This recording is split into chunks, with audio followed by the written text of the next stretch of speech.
बातमी आहे पर्यावरण मंत्री आदित्य ठाकरेंसंदर्भातली।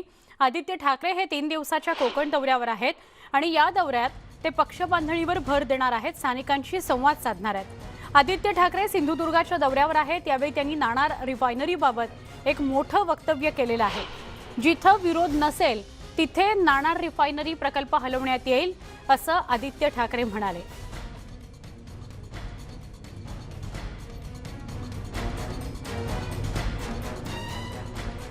आमचे प्रतिनिधी उदय जाधव आपल्या सोबत आहेत। उदय, शिवसेनेची रिफायनरी नाणार रिफायनरी संदर्भातली भूमिका काय हे आपण सगळे जाणतो, महाराष्ट्र जाणतो, पण आज फार महत्त्वाचं विधान आदित्य ठाकरेंनी केलंय। आपण काय सविस्तर सांगाल या विषयीची पार्श्वभूमी? शिवसेना नेते आदित्य ठाकरे यांचा कोकण दौरा सुरू झालेला आहे। कोकण दौऱ्याच्या सुरुवातीला आदित्य ठाकरे यांनी मोठं विधान केलेलं आहे। नाणार इथली जी रिफायनरी आहे त्या रिफायनरीला स्थानिक कोकणवासियांचा, स्थानिक रहिवाशांचा मोठ्या प्रमाणात विरोध आहे। त्यामुळे शिवसेनेने देखील त्या मागणीला जोर धरत त्या संदर्भात मोठ्या प्रमाणात राजकीय जो आहे विरोध तो दाखवला होता की नाणारची रिफायनरी ही नाणारमध्ये होणार नाही। मग ती नाणारमध्ये होणार नाही तर अन्यत्र कुठे होणार, ती कोकणात होणार का महाराष्ट्राच्या बाहेर येईल, असा देखील एक चर्चा सुरू होती। मात्र आता एकूणच नाणार संदर्भात शिवसेनेने काहीशी मवाळ भूमिका स्वीकारली का, असा प्रश्न निर्माण झालाय। कारण आदित्य ठाकरे यांनी स्पष्टपणे सांगितले की नाणारमध्ये ही रिफायनरी होणार नाही, मात्र जिथे स्थानिक रहिवाशांचा विरोध नसेल त्या ठिकाणी ही रिफायनरी होण्यास काहीच हरकत नाही आहे। ज्या ठिकाणी विरोध असेल तिथे ही रिफायनरी होणार नाही, मात्र ज्या ठिकाणी स्थानिकांनी जर का विरोध दर्शवला नाही तर तिथे नक्कीच ही रिफायनरी होऊ शकते। या संदर्भात उदय काही क्षणासाठी थांबवते, एक प्रतिक्रिया आपल्यापर्यंत पोहोचते।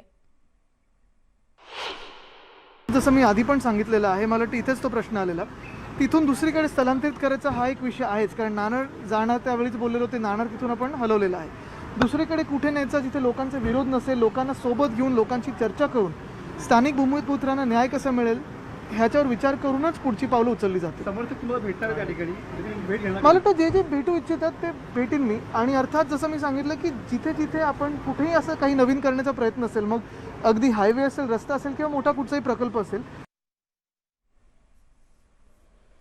आदित्य ठाकरेंचीच प्रतिक्रिया आपण नाणार प्रकल्पासंदर्भातली पाहिली, ऐकली।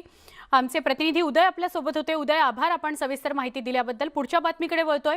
वीज कर्मचाऱ्यांनी देशव्यापी संप सुरू केलाय। हा संप मागे घ्यावा असं आवाहन ऊर्जा मंत्री नितीन राऊत यांनी केलं आहे। राज्यात विद्यार्थ्यांच्या परीक्षा सुरू आहेत, तसंच अनेक शहरांमधील शेतकऱ्यांनी, अनेक ग्रामीण भागातील शेतकऱ्यांनी शेतात पिकं लावलेली आहेत। वीज गेली तर विद्यार्थी आणि शेतकऱ्यांचं नुकसान होईल, त्यामुळे आंदोलन मागे घ्यावं असं आवाहन त्यांनी केलंय। दरम्यान उद्या दुपारनंतर कर्मचाऱ्यांसोबत बैठक घेऊन सकारात्मक चर्चा करू असं राऊत यांनी म्हटलं आहे।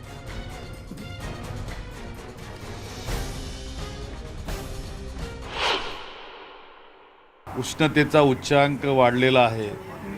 दुसरीकडे विजेची मागणी सातत्यानं वाढते, 27,000 मेगावॅटच्या वर विजेची मागणी गेलेली आहे।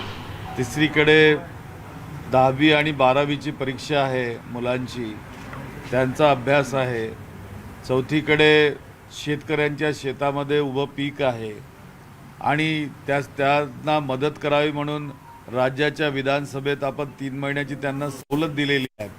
अशा या परिस्थितीमध्ये महावितरणसुद्धा आर्थिक संकटात आहे आणि आर्थिक संकटात असताना सुद्धा आपल्या राज्याच्या नागरिकांची सेवा करण्याचं संकल्प आमच्या महावितरणने या ठिकाणी स्वीकारलेला आहे।